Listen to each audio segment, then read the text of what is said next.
Hollywood usa essas criaturas há décadas em seus filmes. Elas estão em todo lugar, nos blockbusters, nas séries de streaming, nos jogos que você joga. Mas tem um problema. Um problema enorme que ninguém fala. Eles apagaram completamente a origem dessas criaturas. E você nunca percebeu. Deixa eu te fazer uma pergunta. Você já parou para pensar de onde vêm as ideias dos filmes que você assiste? Aquele monstro aterrorizante, aquela criatura mágica, aquele vilão com poderes sobrenaturais. Alguém inventou isso do nada? Claro que não. Tudo tem uma origem. E a origem de boa parte dessas criaturas que você ama está na mitologia celta. Mas Hollywood não conta isso pra você. Por quê? Porque é mais fácil pegar uma história milenar, mudar alguns detalhes, dar um nome diferente e vender como se fosse completamente original. Ninguém reclama, ninguém processa. E o lucro vai todo pra eles. Hoje você vai descobrir 7 criaturas que a indústria do entretenimento pegou emprestado da cultura celta, sem nunca dar os créditos. E quando você terminar esse vídeo, vai assistir seus filmes favoritos com olhos completamente diferentes. Se você é uma pessoa incrível e está curtindo o conteúdo, se inscreva no canal agora. Fique ligado em tudo e não perca as novidades que preparamos para você. Vamos começar com a criatura mais aterrorizante dessa lista. Você já assistiu algum filme de terror onde tem aquele grito que mata? Aquele som agudo, penetrante, que congela o sangue de quem ouve? Filmes de terror adoram esse recurso. O problema é que ninguém te conta de onde isso veio. Hollywood copiou das Banshees celtas. As Banshees são fadas malignas. Mas esquece tudo que você sabe sobre fadas. Essas não são aquelas criaturas fofinhas da Disney que voam por aí espalhando pó mágico. Não. As Banshees vivem em cemitérios. Elas vagam entre os túmulos derramando lágrimas de rancor. E elas têm um poder letal. O grito delas anuncia a morte. Funciona assim. Você está em casa. É madrugada. Tudo está silencioso. De repente, lá de longe, você ouve um grito. Um grito diferente de tudo que você já ouviu. Ele não é alto apenas. Ele é penetrante. Ele atravessa paredes. Ele entra na sua alma. E quando você ouve esse grito, você sabe. Alguém vai morrer. Pode ser você. Pode ser alguém que você ama. Mas a morte está chegando, e não adianta fugir. O grito das Banshees pode ser ouvido a quilômetros de distância. Se ela escolheu você, acabou. Não tem oração que salve. Não tem amuleto. Não tem esconderijo. Seu destino está selado. Na cultura celta original, as Banshees eram mulheres contratadas para cantar nos funerais da nobreza. Elas entoavam canções melancólicas para homenagear os mortos. Era uma profissão respeitada. Mas com o tempo, as histórias mudaram. Essas mulheres se tornaram espíritos vingativos. Almas presas entre o mundo dos vivos e dos mortos. Agora, elas choram pelos mortos que estão por vir. Algumas histórias dizem que elas são mulheres muito velhas, com cabelos brancos desarrumados e olhos vermelhos de tanto chorar. Outras dizem que são jovens e belas, mas com uma tristeza profunda no olhar que te faz sentir um frio na espinha. A forma muda. O resultado não. Quando ela grita, alguém parte. Agora pensa comigo. Quantos filmes de terror você já viu com esse conceito? A Maldição da Chorona, Teen Wolf, American Horror Story, Supernatural. A lista é enorme. Todos esses usaram o conceito da Banshee. Mas quantos deles te contaram que isso vem da mitologia celta? Nenhum. Zero. Eles pegaram a ideia, mudaram o nome e pronto. Lucro garantido. Próxima criatura. E essa aqui é ainda mais perturbadora. Você conhece aquelas cenas de filmes onde aparece um cavalo lindo perto de um lago escuro? O cavalo parece manso. Parece dócil. Parece perfeito para uma cavalgada. Mas tem algo errado. A iluminação está estranha. A música está tensa. Você sabe que algo ruim vai acontecer. Isso vem dos Kelpies, demônios aquáticos da mitologia escocesa que se transformam em cavalos magníficos para atrair humanos, principalmente crianças. O Kelpie aparece perto de lagos sombrios e pântanos. Ele tem uma pelagem preta e brilhante, olhos que parecem te chamar, uma presença hipnótica, e quando a vítima se aproxima, quando ela tenta tocar no cavalo ou montar nele, tudo muda. O Kelpie mostra sua verdadeira natureza. Ele arrasta a pessoa para dentro da água. A pele dele gruda na vítima como cola. Quanto mais você tenta se soltar, mais você afunda. E então ele te devora. Vivo. Ele não espera você morrer afogado. Ele te come enquanto você ainda está consciente, sentindo tudo. E o pior, ele não deixa o corpo inteiro. Depois de devorar a maior parte, ele joga as entranhas na margem do lago, como um aviso, como uma ameaça, para quem ousar se aproximar. Com a chegada do cristianismo na Escócia, os padres aproveitaram a lenda dos Kelpies. Eles começaram a associar essas criaturas com o próprio Satanás. Por quê? Porque os Kelpies podiam assumir forma humana. Um híbrido, metade homem, metade cavalo, igual aos sátiros da mitologia grega. Para os padres, isso era prova de que eram demônios tentando corromper as pessoas, mas a verdade é mais simples. As lendas dos Kelpies serviam como educação.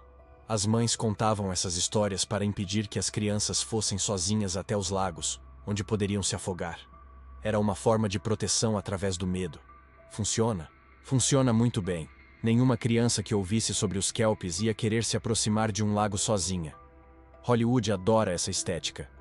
Terror aquático. Criaturas que se escondem debaixo d'água. Filmes como A Forma da Água, A Lagoa Azul, até mesmo cenas em Harry Potter. Todos usam elementos dos Kelpies. Mas você já viu algum filme dar crédito? Claro que não. Agora vamos falar de uma criatura que tem uma história ainda mais interessante. As Selkies. Essas são criaturas que vivem no mar. Mas diferente das sereias tradicionais, as Selkies têm algo único. Elas podem se transformar em focas marinhas. Deixa eu explicar como funciona. A Selkie vive no oceano como uma foca comum. Ela nada, ela caça peixes. Ela vive sua vida no mar.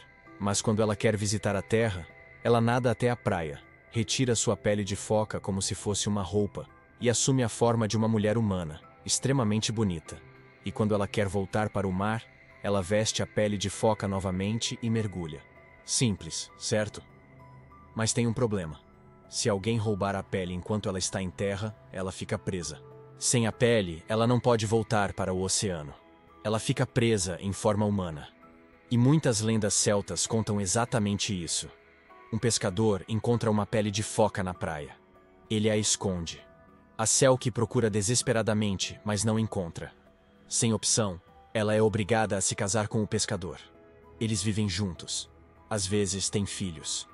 Mas ela nunca é feliz. Todos os dias ela olha para o mar com aquela saudade que corrói por dentro. Aquela sensação de não pertencer a este lugar. Anos passam, até que um dia, ela encontra a pele escondida. Pode ser que uma criança encontre por acidente. Pode ser que ela procure sem parar até descobrir. Mas quando ela encontra, não há hesitação. Ela veste a pele imediatamente e corre para o oceano, sem olhar para trás, abandonando o marido, abandonando filhos. Porque o chamado do mar é mais forte que tudo.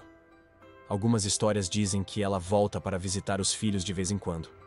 Outras dizem que ela nunca mais foi vista. Mas todas concordam em um ponto. Uma vez que ela volta para o mar, ela nunca mais fica em terra. A origem das Selkies é cheia de mistério. Alguns dizem que elas eram humanos que foram amaldiçoados, condenados a viver metade humano, metade animal. Outros dizem que são as almas daqueles que se afogaram, presos entre dois mundos, o material e o espiritual, nunca conseguindo descansar completamente. Essa história é linda e trágica ao mesmo tempo. É sobre liberdade, sobre escolha, sobre o que acontece quando você prende algo que nasceu para ser livre. E Hollywood usa esse conceito o tempo todo. Filmes românticos, filmes de fantasia, sempre aquela história de amor impossível entre dois mundos diferentes. Mas crédito para os celtas? Nunca. Agora uma criatura que todo mundo conhece, mas ninguém sabe a origem real.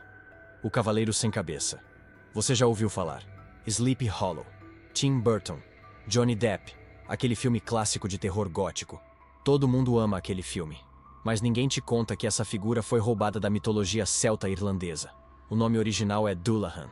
E deixa eu te falar. O Dullahan celta é 1000 vezes mais assustador que a versão de Hollywood. Ele cavalga um cavalo negro. Até aí, normal. Mas ele carrega sua própria cabeça embaixo do braço. E não é uma cabeça normal.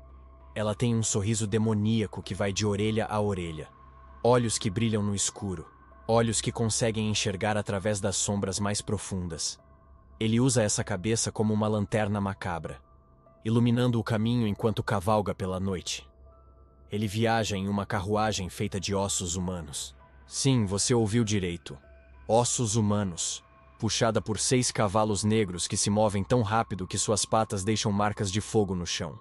E aqui está a parte mais assustadora. Quando o Dullahan para na frente da sua casa e fala seu nome, você morre. Na hora, sem exceção. Não importa quão forte você seja. Não importa quão rico você seja. Não importa quantas pessoas você conhece. Seu nome foi chamado. Sua hora chegou. Acabou. A única coisa que afasta um Dullahan é ouro. Por isso, os celtas carregavam moedas de ouro. Se você visse o Dullahan se aproximando, você jogava ouro na direção dele e ele fugia. Por quê? Ninguém sabe ao certo. Talvez seja porque ouro representa riqueza material e o Dullahan representa a morte, que não pode ser comprada. Mas funciona. Hollywood pegou esse conceito e fez o quê? Transformou em um filme família. O Cavaleiro Sem Cabeça no filme é apenas um homem morto buscando vingança. Ele tem motivações humanas, ele tem uma história triste. A gente quase fica com pena dele. Na versão original celta, ele não é humano. Ele é uma força da natureza. Um arauto da morte que não pode ser negociado, não pode ser detido, não pode ser compreendido. Próxima criatura. E essa aqui Hollywood usa até hoje sem você perceber. Leanan Sidhe, a fada amante. Soa romântico, não é? Não se engane. Ela é uma vampira, não de sangue, de alma, de vida, de essência. Ela aparece como uma mulher lindíssima, normalmente em cemitérios. Ela procura artistas, músicos, escritores, pintores, pessoas criativas que estão sofrendo, que estão com o coração partido, que perderam alguém, que estão em luto. E ela oferece um acordo. Em troca do seu amor, ela te dá inspiração ilimitada. Pensa bem no que isso significa. Você nunca mais vai ter bloqueio criativo. Suas músicas vão tocar os corações das pessoas. Seus livros vão ser best-sellers. Suas pinturas vão ser expostas nos melhores museus do mundo. Você vai ter fama, dinheiro, reconhecimento. Tudo que você sempre quis. Mas tem um preço. E é um preço alto. Você vai viver intensamente. Vai queimar como uma estrela, brilhante, poderoso, inesquecível. Mas também vai morrer jovem, louco, sozinho. Como uma vela que queima nas duas pontas. Uma lenda celta conta sobre um músico que aceitou esse pacto. Durante os primeiros meses, ele viveu a vida dos sonhos. Dias repletos de paixão com ela. Noites compondo as canções mais belas já escritas. Ele ficou rico, famoso. Todo mundo queria conhecê-lo. Todo mundo queria ouvir sua música. Mas tem um detalhe que a Leanan Sidhe não menciona quando faz o pacto. Ela se alimenta da sua força vital. Lentamente. Aos poucos. E conforme ela se alimenta, você vai perdendo o controle. Você começa a ver coisas, ouvir vozes, ter pesadelos. A linha entre realidade e fantasia começa a desaparecer, e você não consegue mais distinguir uma da outra. No final, o músico da lenda morreu sozinho, vagando pelas colinas da Irlanda, chamando o nome dela. Mas ela já tinha ido embora, já estava procurando o próximo artista, o próximo gênio, a próxima vítima. Agora me diz, isso não te lembra nada? O Clube dos 27? Janis Joplin, Jimi Hendrix, Jim Morrison, Kurt Cobain, Amy Winehouse. Todos tinham um talento absurdo. Todos criaram obras que marcaram gerações. E todos morreram aos 27 anos. Em circunstâncias estranhas, muitos deles sozinhos. Hollywood adora o tropo do artista atormentado. Aquele gênio que cria obras-primas, mas não consegue lidar com a fama. Filmes, séries, documentários, sempre a mesma história. Mas de onde você acha que esse conceito veio? Da mitologia celta, da Leanan Sidhe. Mas crédito? Você já sabe a resposta. Agora a criatura mais poderosa dessa lista. E quando eu digo poderosa, eu realmente quero dizer Balor. O gigante do olho maligno. Balor era o líder dos Fomorianos. Uma raça de gigantes demoníacos que queriam dominar a Irlanda. E ele tinha um poder que fazia exércitos inteiros tremerem de medo. Ele possuía um olho que lançava jatos de fogo. Não é fogo comum, é fogo mágico. Capaz de derreter pedra, incendiar florestas inteiras, transformar homens em cinzas antes mesmo que eles pudessem gritar. Algumas versões da lenda dizem que ele tinha 3 olhos, cada um com um poder diferente. Mas todos concordam que quando Balor abria seus olhos em batalha, a destruição era total. Balor liderou uma guerra sangrenta contra os Tuatha Dé Danann, os povos divinos da Irlanda. Foi uma guerra épica, batalhas que duravam dias, milhares de mortos de cada lado. E Balor quase venceu. Ele era poderoso demais. Nenhum guerreiro comum conseguia chegar perto dele sem ser incinerado. Agora me responde. Isso não te lembra nada? Sauron em Senhor dos Anéis com seu olho que vê tudo? Cíclopes da Marvel com seus raios ópticos? O próprio Thanos e sua busca por poder absoluto? Todos seguem o mesmo padrão. O vilão gigante, poder de destruição em massa, precisa de um herói especial para derrotá-lo. Todos baseados em Balor. Mas você já viu algum desses filmes dar crédito? Já viu alguma entrevista onde os roteiristas dizem: olha, a gente se inspirou na mitologia celta? Nunca. Porque é mais lucrativo fingir que inventaram tudo sozinhos. E sabe o que é mais frustrante? A morte de Balor na mitologia original é mais épica que qualquer coisa que Hollywood já fez. O deus Lugh, um dos maiores guerreiros dos Tuatha Dé Danann, enfrentou Balor em combate direto. Durante a batalha, Lugh esperou. Ele observou. Ele estudou os movimentos de Balor. E quando Balor abriu seu olho para lançar o jato de fogo, Lugh viu sua chance. Naquele momento exato, Lugh lançou uma lança flamejante, direto no olho mágico de Balor. A lança atravessou o olho, passou pela cabeça do gigante, saiu do outro lado. Balor caiu morto. A guerra acabou. Os Tuatha Dé Danann venceram. Imagina essa cena em um filme de verdade, com os efeitos especiais de hoje, com um orçamento decente. Seria épico, mas em vez disso, Hollywood prefere fazer o 10º remake de Homem-Aranha. Agora uma criatura que a maioria das pessoas não sabe que existe. Vampiros na mitologia celta. Sim, vampiros. E eles vieram muito antes de Drácula. O nome? Diargdu. Em tradução direta significa sugador vermelho. O Diargdu é um morto-vivo que levanta do túmulo para beber sangue humano. Mas a origem dessa criatura é brutal. Uma lenda irlandesa conta sobre um druida maligno. Ele praticava magia negra, fazia rituais sombrios, adorava causar sofrimento por onde passava. Crianças desapareciam, colheitas morriam, doenças se espalhavam. Tudo por causa dele. Cansado de ver seu povo sofrer, um chefe tribal decidiu agir. Ele era um grande guerreiro, forte, corajoso, habilidoso com a espada. Ele enfrentou o druida em combate e o matou. Depois, ele o enterrou em pé. De acordo com as tradições celtas, enterrar alguém em pé impediria que seu espírito retornasse, mas não funcionou. No dia seguinte, o druida voltou. Não como homem, como algo pior, um vampiro. E agora, ele era ainda mais forte do que antes. Ele tinha velocidade sobre-humana, força descomunal e uma sede insaciável por sangue. O chefe tribal o matou novamente, enfiou uma estaca no coração, cortou a cabeça, fez tudo o que as lendas mandavam fazer. Mas no dia seguinte, o druida ressuscitou de novo. Isso aconteceu 3 vezes, até que uma sacerdotisa druida revelou o segredo. Ela disse que ele precisava matar o vampiro uma 3ª vez. Mas desta vez, enterrar o corpo de cabeça para baixo, com a face voltada para o centro da terra. Só assim o espírito não conseguiria encontrar o caminho de volta ao mundo dos vivos. O guerreiro fez exatamente isso. Matou o vampiro pela 3ª vez. Cavou um buraco profundo. Colocou o corpo de cabeça para baixo. Encheu o buraco com pedras e terra. E finalmente, o druida ficou morto. Para sempre. E aqui está a parte mais interessante. Existe um lugar na Irlanda até hoje chamado Túmulo do Gigante. Os moradores locais juram que esse vampiro está enterrado lá. E eles têm um medo muito real. Eles dizem que se alguém desenterrar o corpo e virá-lo de volta, o Diargdu ressuscitará. E desta vez, ele vai estar furioso. Hollywood fez quantos filmes de vampiro? Centenas. Drácula teve dezenas de versões. Entrevista com o Vampiro, Crepúsculo, The Vampire Diaries, True Blood. A lista não acaba nunca.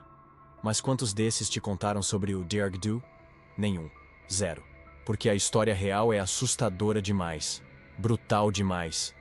Não dá pra vender bonecos e camisetas. E fechamos com uma criatura que aparece nas lendas do Rei Arthur, mas quase ninguém conhece. A Besta Ladradora. Essa criatura tem uma origem perturbadora. Ela nasceu do amor proibido entre uma princesa e um demônio. Pensa bem no que isso significa. Não foi um acidente. Foi um relacionamento consciente, proibido, contra todas as leis naturais e divinas. E quando essa criatura nasceu, sua própria existência se tornou uma ofensa. Ela não deveria existir. Era uma aberração, um erro do universo. E sua aparência refletia isso. A Besta Ladradora é um híbrido de vários animais. Corpo de leopardo, cauda de leão, traseiro de raposa, cabeça de serpente. E ela emite um som aterrorizante que não se parece com nada que existe na natureza. Não é um rugido, não é um latido. É algo entre os dois. Um som que, quando você ouve, você sente no estômago. Sua respiração fica pesada. Suas mãos tremem, porque algo primitivo dentro de você reconhece. Isso é um predador, e você é a presa. Na mitologia, apenas um cavaleiro do Santo Graal poderia matá-la. Por quê? Porque ela nasceu do pecado. Só alguém puro poderia derrotá-la. O nome do cavaleiro era Palamedes. E a batalha entre eles foi lendária. Imagina a cena. Um monstro que representa tudo o que há de errado no mundo. Cada parte do seu corpo é de um animal diferente.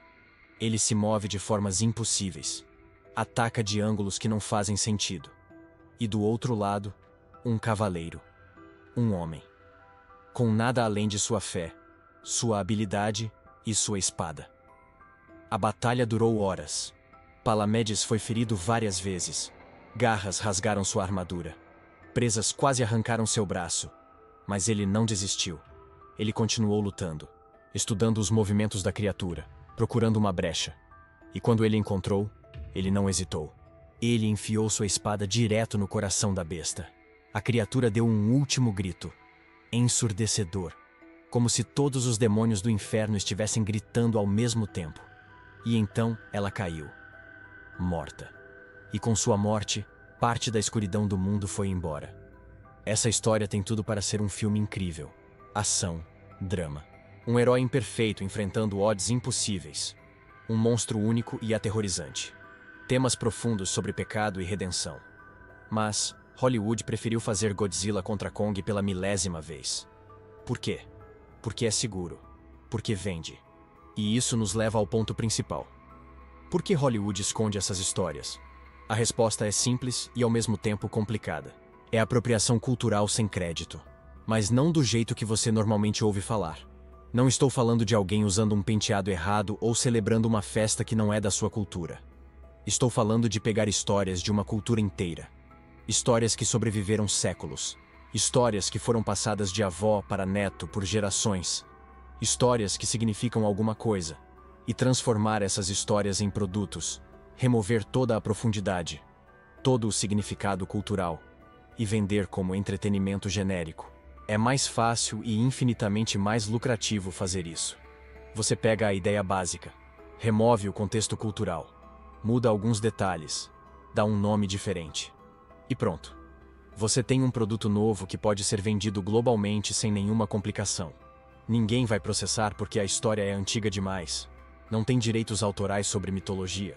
Ninguém vai reclamar porque a maioria das pessoas nem conhece as histórias originais. E o lucro? O lucro vai todo para os estúdios. A cultura celta é uma das mais ricas do mundo. Os celtas espalharam por toda a Europa, Irlanda, Escócia, País de Gales, partes da França, Espanha, até Portugal. E em cada lugar, eles deixaram suas histórias, suas lendas, sua mitologia. Essas histórias sobreviveram a invasões romanas. Sobreviveram à conversão forçada ao cristianismo. Sobreviveram a séculos de tentativas sistemáticas de apagar a cultura celta. Como? Através da tradição oral. Avós contavam para seus netos, que contavam para os deles, geração após geração, mantendo essas histórias vivas. E hoje, essas histórias ainda estão vivas. Mas a maioria das pessoas não conhece. Não porque as histórias desapareceram, mas porque ninguém as conta direito.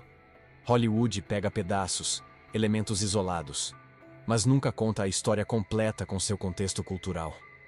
Não seria incrível ver um filme fiel sobre Balor e a guerra dos Fomorianos contra os Tuatha Dé Danann? com toda a complexidade política, moral e espiritual daquele conflito.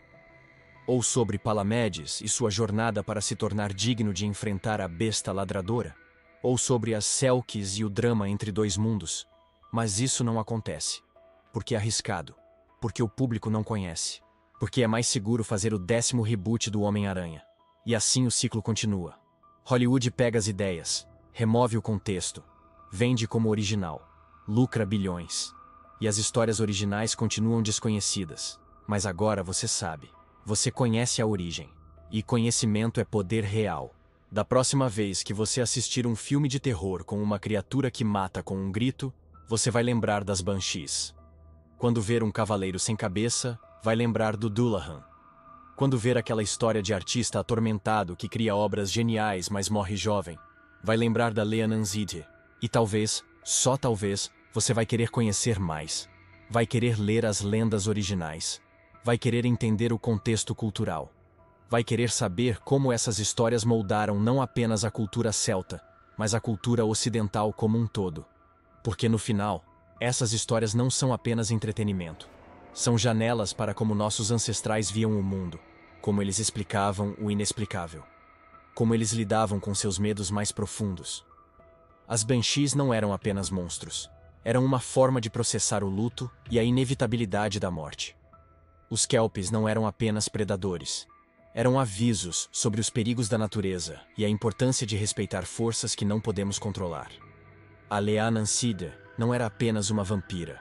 Era uma meditação sobre o preço da genialidade e se vale a pena queimar brilhante por pouco tempo em vez de viver uma vida longa mas comum. Cada uma dessas criaturas carrega camadas de significado, lições, avisos, verdades sobre a condição humana. E quando Hollywood pega essas histórias e remove todo esse contexto, não está apenas roubando propriedade intelectual. Está empobrecendo nossa cultura coletiva. Está transformando algo rico e significativo em algo raso e descartável. Mas não precisa ser assim. Essas histórias ainda existem. Os livros ainda estão lá. As tradições orais ainda continuam em partes da Irlanda e Escócia. Você pode aprender. Pode se aprofundar. Pode descobrir essas camadas de significado por si mesmo. E quando você fizer isso, quando você realmente entender essas histórias em seu contexto completo, você nunca mais vai assistir filmes de Hollywood da mesma forma.